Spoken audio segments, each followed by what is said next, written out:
Hello everybody, welcome back to WineupTV. I'm your host Wayne here with my new BFF, Scott Macindoe from Macindoe Family Cellars. He's going to tell you all about how he made his journey from the East Coast to Oregon and his great wines. When we come back, he'll tell you all about his little journey.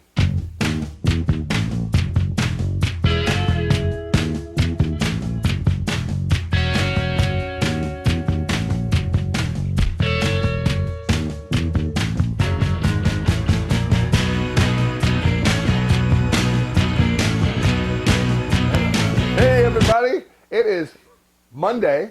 It's supposed to be 80 degrees today. I know you're going to watch this a few days later or whatever. But man, what a beautiful day finally in Oregon. What are you thinking? I'm thinking it's a beautiful day, great for the grapes. That's Absolutely. what I'm thinking. So here comes Scott rolling up in a little smart car. What is that? The 2008 yellow smart car. yellow. It's so cute. You can't miss this thing. And he told me he can get 14 cases of wine in that thing. Indeed. Not much room left for me driving, but one on my lap and I can make it work. This thing's about this long, about that wide. Anyway, Scott, we chatted.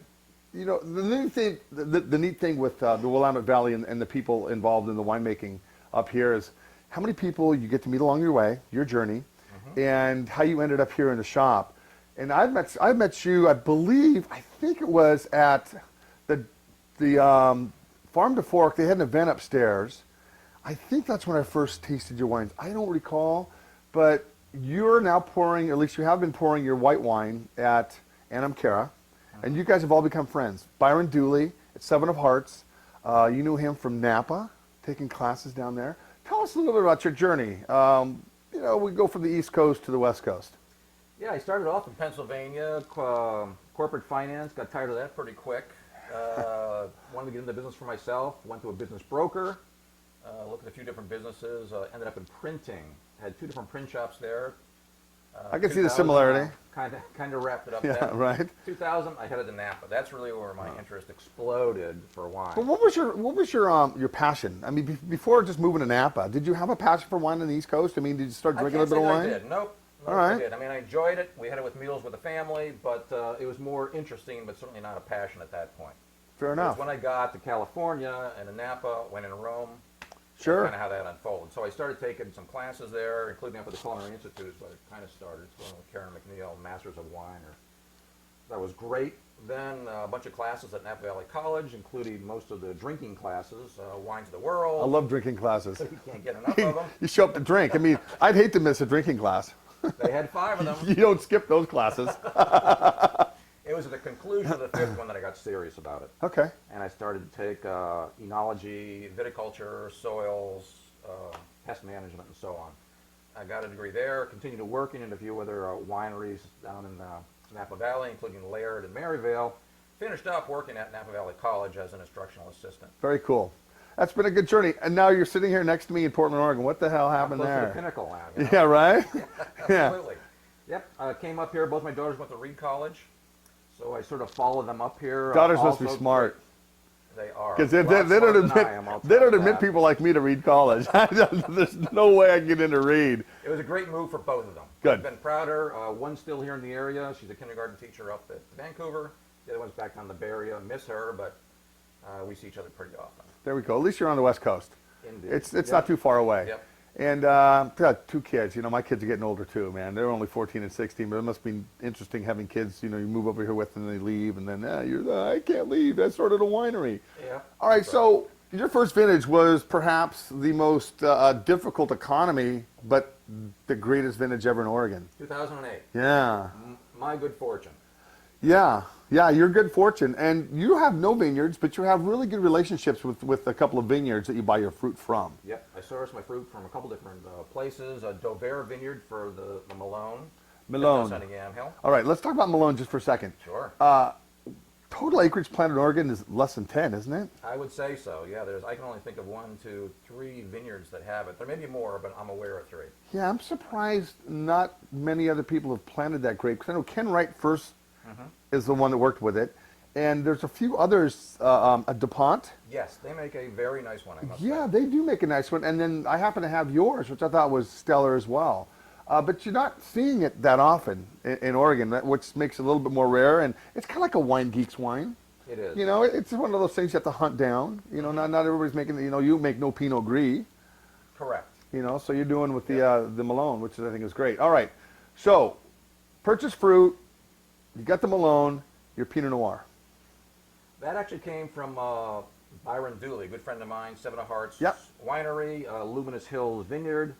He introduced me to Mike Green of Dover Vineyard for the Malone, and when I agreed to take that fruit, then it was just natural to pick up the Pinot Noir to add to the portfolio, and it was from his property that I bought it in 2008. And I'll tell you guys, if you ever go to Seven of Hearts in downtown Carlton, Byron's great. His wife, Dana, does Honest Chocolates, but Byron will tell you every single inch about his property.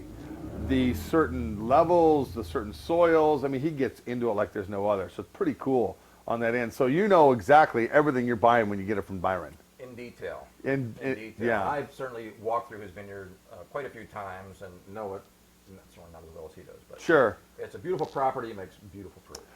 And it's interesting because you guys met each other in college in Napa, taking some classes. That's exactly right. It was 03, 04, somewhere in there. And it was one of the, I think it was winery management was the class.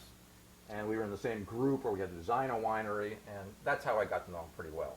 Then he came up here, I stayed in touch, and we're still good friends. Why was Pinot your passion? Why not Cab? Why not Syrah? Why not Sauvignon Blanc? I like the finesse and the elegance, and it's so food friendly. It can go with a tremendous range of different cuisines that, which I like. I will not argue with that fact. It is a nice, elegant wine that pairs up with almost everything you put in front of it. Absolutely. All right, so tell us a little bit about the Malone. 08 was the first vintage. What we're having now is 09. It makes the French wine Muscadet, Loire Valley, right up against the ocean. It's light, lean, refreshing, more about minerality and structure than it is about huge flavor profiles. Seafood, especially shellfish, that's real match with the food. I love the crisp acidity. You know, 2009 was a very warm vintage. Did you had to do any acidification, or were the wines okay? Because what happened in 2009, since it was so warm, the sugar shot up, and then the acids were really trailing behind it. So, what did you have to do different? We did not. Just- It's just naturally it's a high really- acid grape. It's got some Granny Smith green apple to it. It's got real nice minerality, like Scott was saying, and it's just a really nice, pleasing wine. What was your case production on this? That was 140 cases. A whole 140 cases. All stainless steel tank fermented? 75%. Okay. The other 25 neutral. Just There to you give go. A little rounder mouthfeel going on with it, a little more complexity. I wish more people up here would add a barrel or two of barrel fermented wine to their overall blend, because it does. It gives that mouthfeel, a nice roundness and richness to it. Very good, man. And what's the retail on this thing? $16 is the retail. No barcodes. No barcodes on any of his Any of wines. them, that's correct. Yeah, nor will we see any for a while. Last thing I want to do is see this thing at Costco. First thing you want to do is see it in Costco. Last thing I want to do is see it in Costco. Well, I don't know if my margins can take You're Costco, right. to tell you the truth. that is one heck of a margin there. All right. Not kidding. All right. So let's talk about your probably the finest vintage. Well, you know what? 2008s and 9s are, to me, are both great. The 7s are drinking wonderfully. You know, people poo-pooed them right off the bat. They didn't like them. Matt Kramer came out with an article that said, "Oh man, stay away from the 7 vintage." And I'm telling you, a couple of years in the bottle, they're not your typical Oregon wine. But what is typical in Oregon?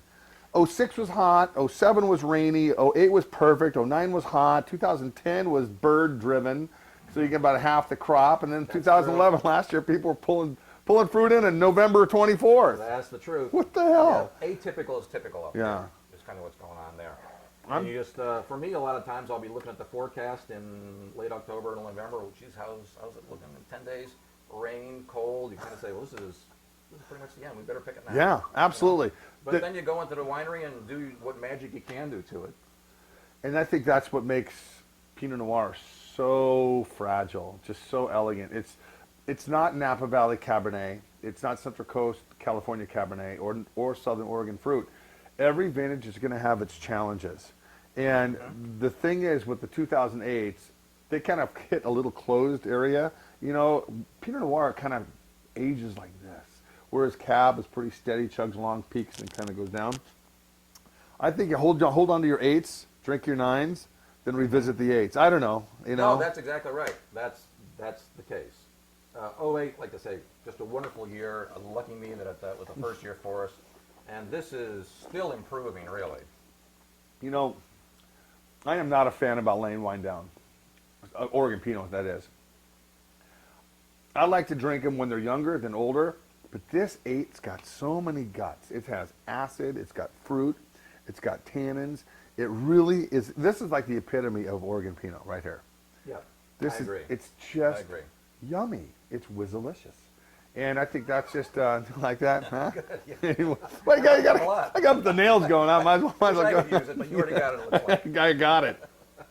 Good. This came from a couple different vineyards, most of it from Luminous Hills. Okay. The other piece came from Aola Amity. The Cost Vineyard was the name of that. Okay. It's got a nice foundation of Pomard, but then there's also a few other clones in there to brighten it up a little bit too. So What clones do you like working with?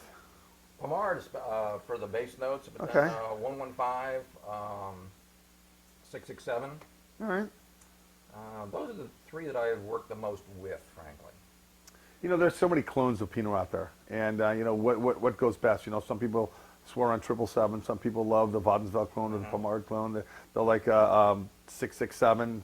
It's every winemaker has your own palate, and the neat thing with making wine is you're going to make wines that you like.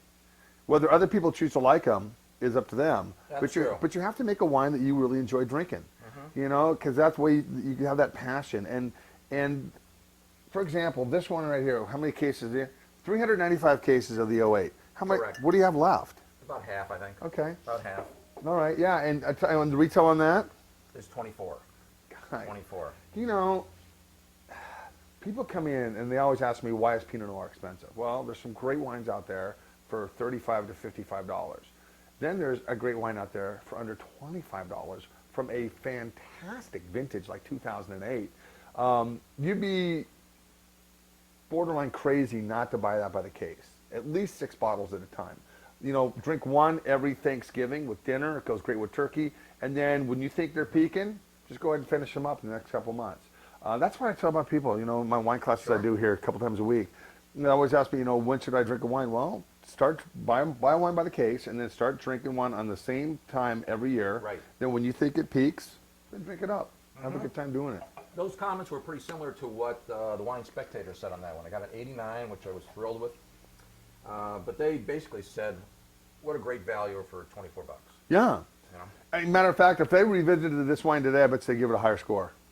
Yeah, I wish I could resubmit it. Yeah. Yeah. You know, then again, you know, points. What's points? Well, I know points sell wine, but so do people. And not all the wines I carry in my shop have all these grandiose awards, because a lot of people aren't even submitting their wines anymore because they're tired of all these publications, and which I really have a lot of kudos for those people. But at the end of the day, that to me, that's like a 90, 91, 92 point wine. I think it's better than what they gave it. Thank you. Look at the difference in color between the 2008 and 2009. 09, really warm. What were your pains on this vintage? We were struggling with getting the flavors where we wanted them by the time it was time to pick. It's so And the warm. sugars were taking off, getting a little bit high. Sugar said, "I'm That out was of the here." struggle. Sugar said, "I'm out of here." Acid saying, "Wait for me." Yeah. Yep, that's exactly right. We ended up with 5 lots with this one. All the fruit actually came from Luminous Hills on this one. All right, now the flavor profiles. A little earthier, dark fruit. This right here, it's got some sweet fruit, more on the strawberry, raspberry kind of spectrum. That's exactly right. We went with the brighter clones on this one. Brighter. We have a lot more whole cluster fermentation in that one as well. This one is selling really nicely for us right now. Same Right price. now. No, that one's 30. There you go. $30. You know, the cost of doing business, especially with Pinot Noir, you have to buy your fruit, whether it's good, bad, or indifferent. You have a contract with people. I guess you could probably walk away and say, screw you guys, I'm not going to do it. But then you're building friendships too. Plus, he's a friend to start, so. Yeah, he's a friend to start. So, you know, all a grower wants to do is grow the best fruit possible. And all a purchaser wants to do is buy the best fruit that you can grow. So it's very interesting on that end. This wine, completely different then this. I think this wine, it'll peak in about 2 or 3 years. Yep, that's how the other 9s are running. That's I'm, correct. I'm thinking, Yep. you know, I'm not a huge fan of laying Oregon Pinot down for a long time. The 8 though, that's got that real for $24, dude. You can get that wine right here. All right, 30 bucks. Yeah, we're gonna start carrying all these too. Yep, that one's 30 bucks, still a great value, under 30 for an Oregon Pinot. All right. Before we jump too far off of that, when I did bring these chocolates around, as you may recall, Hey, Mark, these can are you show me actually that? made by Honest Chocolates. All right, now talk to us about Honest Stock, because I know Dana pretty well. Do you? Yeah. She doesn't talk much. She's very a quiet. delight. She's a delight. very And quiet. She's another one who's passionate about her business. Oh, yeah. Makes beautiful chocolates, and they're approachable and affordable. That's really what she's going for, too. Yep. And I asked her if she could take that wine that we just have and reduce it down and fold it into a ganache and make the chocolates, which she does quite often for her husband and other clients. So this is the first time I've tried it, and boy, it's I'm pleased I got it. Very tasty. All right. You know, I think it's so important that all Oregon wineries have a white wine, red wine, and a dessert wine in their portfolio. I agree. I cannot tell you how many times I've told other wineries just do red wine. It's nice. And you know what's making a real big comeback is Riesling. I am a huge fan of So am I. Riesling. You know, that Pinot Gris craze came, and they field cut off the heads and regrafted on Pinot Gris and to all those old vine Rieslings, and now they're starting to plant some more Rieslings. Yes. Yep. I'm a big Riesling fan. Wow, this is nice. What is this? The grape is Viognier. We kind of rolled the dice on it. We weren't sure what we were going to get. It's not exactly a high acid one, which oftentimes we'll go to for a dessert wine like Riesling or Chenin Blanc. But we found some out east of the Dalles and brought it in. But I just love the aromatics. And so for a sweet wine with this kind of aromatics, it's fantastic. You know, it's beautiful. Look at that golden color. This is and the retail on this is? 18. You know, I love dessert wines. I don't care. I grew up in Mogan David and Manischewitz, oy vey, right? I don't drink those anymore. But when it comes to dessert wine, you know, what I like are the half bottles too. Open a bottle of this. You don't have to have a whole glass of dessert wine. But you put the cork in it, put it in the fridge, you can wait another week or so. It's not going to oxidize that quick. That's right. It should hold up decently well. Yeah. But it's just a really nice after dinner summer sipper, winter sipper with either stinky blue cheese or a pear tart, something tart. A lot of people ask me, so what do you have this with? I said, actually, this is dessert. You don't have to have anything with it. That is your... This is navel wine. That's it. You just kind of drizzle it down and hits the navel, and there we go. That's navel wine. My Yeah. mom likes it over ice cream. You know, my mother would love this over ice cream as well, but this is just, not a lot of Oregon wineries make a dessert style wine. Byron does one. He's doing his Viognier, which I think is very good. And I just like the fact that you went out there. Your case production on this was probably a barrel, right? 68 cases. 65, okay, 68 cases. what's that, 65? 65, but these are half bottles, right? Correct. So this is like a 30-gallon barrel? Yeah, I guess that's about what it worked out to be. Yeah, I mean, Yep. one whole barrel of this wine, one whole 30-gallon barrel. But then, you look at the great ice vines from Germany, and they're $400 or $500 for a half bottle like that. Some are like $400 or $500. But how many grapes does it take to make a bottle of that wine? A lot. A lot. That's right. And your yield is way off when you finally go to press it. Tell us a little bit about this wine, the Viognier that you sourced, and when did you harvest this Viognier? This was late October '09 we harvested it. Again, the vineyard is east of the Dalles. But we brought it in, and it's an ice wine technique, but Okay. it's not like it's left on the vine like it is in Germany. It pretty much came in, picking bin, and we put it into a freezer, froze it, brought it back out while it's still frozen into the press, and what you do is you press, and the water, which is still ice, stays behind. Sure. So then you get this super saturated. So you get like 1 or 2 drops per grape, really, literally. And The ice has gone down the drain. So like I Yeah. said, yield is what kind of sure. jacks up the price a little bit. What was your inspiration for making an ice wine or a dessert wine like this? Just because I wanted to add it to my portfolio. I enjoy dessert wines, but I get a lot of people who come up and are looking for something sweeter. So I thought it'd be a nice addition to the mix. Very I got a cool. cab and barrel right now because people also come up saying, I want your biggest bowl, this one you got. I said, well, this 08 Pinot's the biggest one I got right now. But, Sure. So So you're going to do a cab? got Good some for cab you. 2010. That'll be bottled up probably next month. And we also have a Roussan, which we're out of right now, but we're about to bottle some of that up too. All right, so you told me I have to eat one of the Dana's chocolates, the ganache, with your ganache, with the 2009 Pinot, huh? Yep. Well, I brought a few extra for everybody here to share. All you guys. Keep it down. Wow. Yeah, right? Yeah, yeah, both these. Come on, Slim, you got these right here, man. Good. Good. Man. Boy, I like your fingernails. Right those now? Tell you, I understand now when women say I have a nail and hair appointment, they have to keep it. I understand why. Because I tell you, when you don't, they start chipping. And I'm a big fan of the shellac. I could do an infomercial on shellac at my age, at 50. You know, yeah, I turned 50, and that's when I did all this stuff. And I just kind of like, you know what, why not? You might forget my name, which is completely understandable, but you're not going to forget the guy with the purple nails and the purple hair that does the Wizard of Wine. So Wayne, yeah. Wine Wizard. The Wayne the Wine Wizard. Anyway, Scott, love your wines. Guys, Thank you. I will be carrying these in my shop. Come on down if you're in the Portland area. And if you're in the Portland area and you want to go on a wine tour, go to GreatOregonWineTour.com. Thank you very much, my friend. My new BFF, pleasure. Scott Macindoe. Thank you so much Macindoe for having Family me. Vines. My pleasure. Thanks, guys. Thank you.